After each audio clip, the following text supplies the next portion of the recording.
Maaga nga ako nagising ngayon dahil wala lang, trip ko lang. Bakit ba? Pinagmasdan ko na nga lang din muna tong tanawin dahil pakuwari ko nga mas maganda nga itong tanawin kaysa sa akin. Siyempre hindi na ako pumalag dahil totoo naman. Diyos ko day. Kaya naman bumaba na nga lang ako din sa may escalator naming mababa lang. Dali-dali ko nga pinuntahan tong aesthetic naming lutuan para nga makapagluto na ng ulam. Inayos ko na nga lang muna itong mga wood para nga mamaya-maya lang meron na nga fire.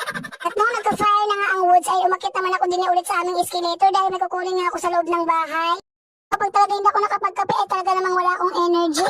O baka magtaka kayo kung bakit malumari ang pagkaka-voice over ko ngayon. Wala lang, piling ko nga kasi talaga ay virgin ako ngayon. Meron kasi nang ba siya akin mga day yung last na in-upload kong pa. Ang sabi niya sa tunay kita daw na yung mga video ko, hinahapo daw siya sa akin. Kaya naman nireplyan ko rin siya. Sabi ko sa kanya, bakit ka naman hahapuin sa akin ay hindi naman kita hinahabol? Diyos ko day. Kaya nga sabi ko sa kanya mga day, huwag na lang siya manood ng mga video ko dahil baka atakihin nga siya sa puso.